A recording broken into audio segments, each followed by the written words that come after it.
Welcome to Sunday School for Sunday, December 28th, 2025. For our senior high students, I do not own the rights to this music. Today's Bible basis is coming out of Matthew chapter 23, verses 2 through 12, Mark chapter 12, verses 38 through 44, the Bible Truth, a Generous Gift. The title of today's story, A Gracious Giver. It was that time of year again, the annual walkathon for sickle cell anemia, a blood disorder that affects many African Americans, was fast approaching. Yolanda had a lot of personal stake in the walkathon.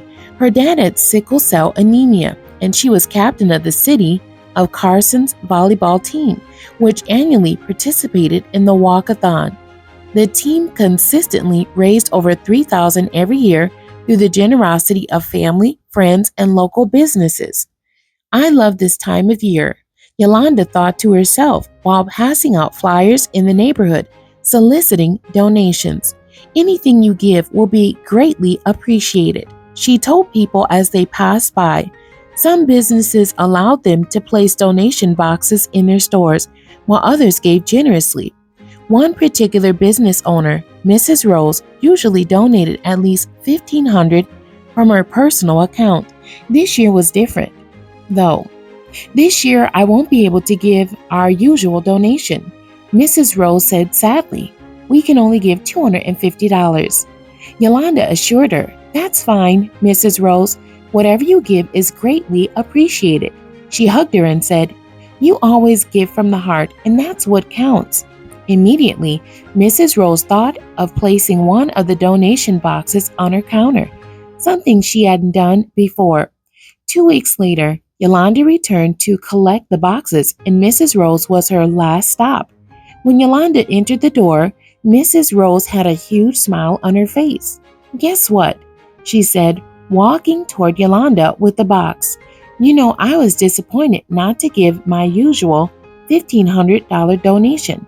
But not only did I raise my usual $1,500, I also raised an additional $1,000. They both praised God together. You are a gracious giver, Mrs. Rose, said Yolanda. The lesson scripture, Matthew chapter 23, verses 2 through 12, and Mark chapter 12, verses 38 through 44. Saying, The scribes and the Pharisees sit in Moses' seat. All therefore, whatsoever they bid you, observe. That observe and do. But do not ye after their works, for they say and do not. For they bind heavy burdens and grievous to be borne, and they lay them on men's shoulders, but they themselves will not move them with one of their fingers. But all their works they do for to be seen of men. They make broad their phylacteries, and enlarge the borders of their garments, and love the uppermost rooms at feasts, and the chief seats in the synagogues, and greetings in the markets, and to be called of men, Rabbi, Rabbi. But be not ye called Rabbi, for one is your master, even Christ, and all ye are brethren. And call no man your father upon the earth, for one is your Father, which is in heaven.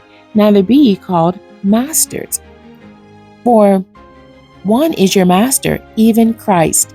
But he that is greatest among you shall be your servant, and whosoever shall exalt himself shall be abased, and he that shall humble himself shall be exalted. Mark 12, verse 38, beginning. And he said unto them in his doctrine, Beware of the scribes, which love to go in long clothing, and love salutations in the marketplaces, and the chief seats in the synagogues, and the uppermost rooms at feasts, which devour widows' houses, and for a pretense make long prayers. These shall receive greater damnation. And Jesus sat over against the treasury, and beheld how the people cast money into the treasury. And many that were rich cast in much. And there came a certain poor widow, and she threw in 2 mites, which make a farthing. And he called unto him and his disciples, and saith unto them, Verily I say unto you, that this poor widow hath cast more in than all they which have cast into the treasury. For all they did cast in of their abundance, but she of her want did cast in all that she had, even all her living. Humility and compassion are 2 of the foundations of Jesus' ministry. He ministered about matters of the heart and authentic love. This went against the current religious leaders' behavior. The scribes and Pharisees were often identified as being haughty and wanting to be in the spotlight. Jesus celebrated humility and authenticity. We all desire to be recognized and held in high esteem by others. Will the adulation of others confirm our real importance? While Jesus denounced the scribes and Pharisees' obsession with receiving recognition, he affirmed the acts of selfless compassion and humility by the poor widow who gave all she had. Much like the poor widow, Mrs. Rose exemplified genuine generosity and came out better than before. Her generosity box overflowed. Yolanda celebrated her authentic giving. The questions from our story today. Number 1, have you ever raised monies for a particular cause? Share your experience. Number 2, why do you think Mrs. Rose raised more than she ever had before? Number 3, what did you learn about giving from the story? Number 4, give your own definition of genuine generosity. And number 5, finish the sentence. To give is to what? The questions up from our lesson text. Number 1, is the behavior of the religious leaders Jesus was referring to still evident today? Number 2, define Jesus' ministry in your own words. Number 3, if you had to ask the widow one question, what would it be? Number 4, what do you think is the strongest attribute of a good leader? When you give genuinely and authentically,